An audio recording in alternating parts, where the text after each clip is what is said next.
Hello everyone, I am Kirti Mehta and today we are going to discuss about how to write an effective CV.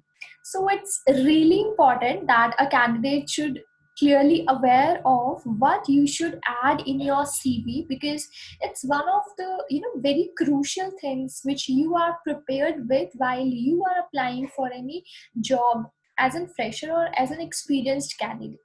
Some of the people have this misconception that once you have already gained some sort of experience, it's not important to work on your CV because CV is more for like the fresher candidates. But it's not. The scenario has been completely changed now.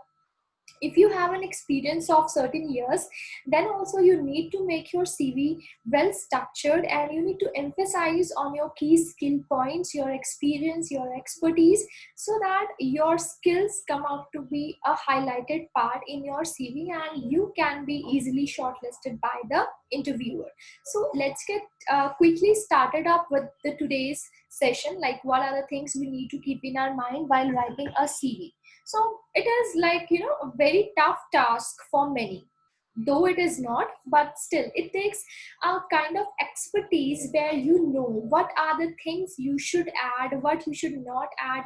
Your CV should not like, lots of unnecessary things. It should not be feel like a bulky one. On the same hand, every information has to be put on it with very synchronized structure. What are the format of the CV? So we all need to have a clear cut idea of everything. It's not whatsoever is coming in your mind, you're just writing it down. It is not like that, because unless or until you have met the interviewer face to face, your CV is going to talk on your behalf. So it's really important that you add on all the essentials that are required. On the same hand, do not write stories on your CV, because you will be there, you will be present there in front of him to ask certain questions. Your CV should speak but with lesser words, right? So what is the main topic, or what are the main agendas or goals that we are going to achieve by this session? So first of all, we should have a clear idea what CV is all about, and how we should organize our CV, and what are the things we should look for, what we should avoid, and how to write your CV. So these are the basic things that we are going to cover up today. So very first thing is, there is a difference between a CV, a resume, and a biodata. So most of the people just combine these three terms all together. They feel like resume, your CV, and your biodata is all together a same part, which is absolutely not, right? So resume is also called CV, or curriculum by type, but it is different from a biodata, because biodata is something which provides really professional personal information, right? So personal information, right, where you have been brought up, your family details, your nationality, and so many other things which are personally associated with you. Whereas your CV is a combined statement where you are providing your personal and professional details, right? So it helps you to sell yourself or sell your skills or your traits, because you will not be meeting a person and start to tell them about your skill set and your experience and so many other things. For that reason, you have your CV. So we always try to avoid having such sort of awkward conversation, because the CV is the only solution that we all can come up with. So what is the difference between CV and resume? It's a factual record of the qualification and experience, right? In CV, we mention what are the degrees that we have done and what kind of experiences we have. And resume, it's like a summary of the skills, the accomplishments, the achievements that we had in our education, and all together the sum of all such things. So there's a slight difference between the CV and resume. right? So CV is the very important thing which help you to open up the door for many enormous opportunities, because irrespective of whether you are going for offline mediums or online mediums, the very first part that you people will land up at, that would be your CV. So it should be really really compelling, impressive, and it should be, you know, very attractive.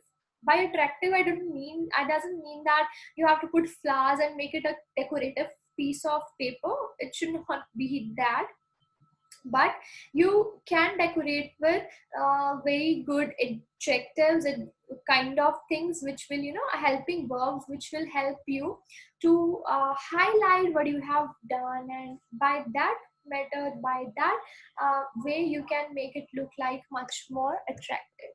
So it's a, as I've said, that very first step towards landing your first job or your next job, right? So it's the ambassador to your work world.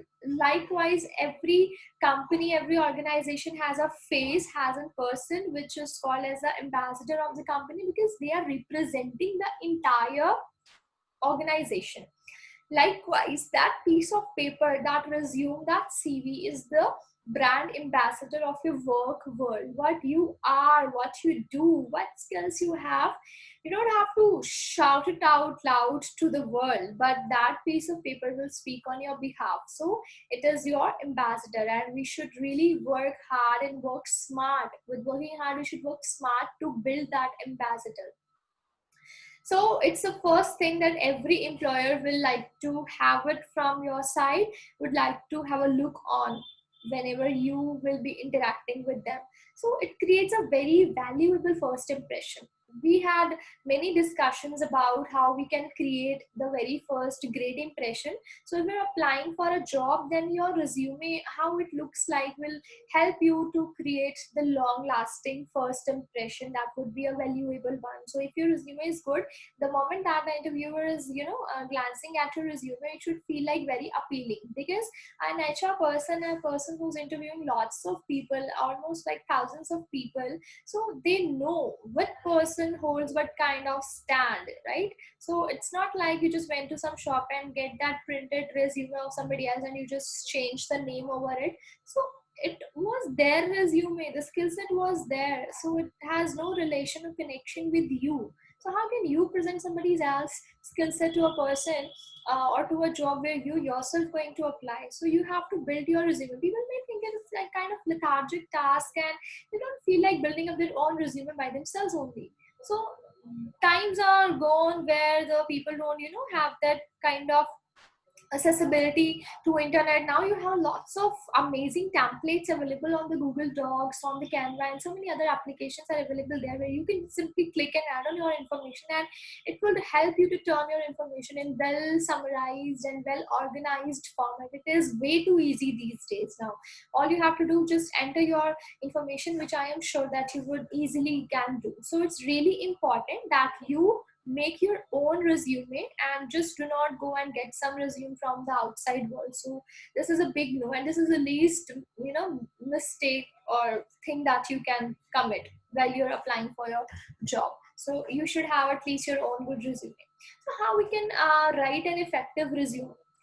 If your resume is impressive, it's going to, you know, get you the direct ticket to your job. If the interviewer feels satisfied by just looking at your resume, they'll just make up the mind that this is a candidate which I was looking for so long. So your resume speaks about you when you are even not there. So you want the interview to call you for the next round. For that matter, your resume has to be really really good. Okay, so your first impression, as I've said, that it increases the, you know, chances that the interviewer may like you, or, you know, will be impressed by whatever you are going to say in the next couple of minutes. So it's time of lot of competition where everybody has expertise in lots of things. If you want to stand it out, you have to work very hard, or you have to work religiously from your heart to stand out from the crowd.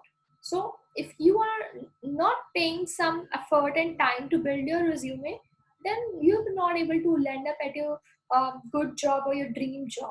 So we should all build the effective resume. So today we have discussed what resume is and why we should make our own resume, right? So in the next videos, we'll be discussing about how we can make the resume, what are the things and which format are the things need to be added in the resume, right? So stay tuned. I hope this video is quite helpful for you people. So thank you so much for listening up to me. Have a great day. Thank you.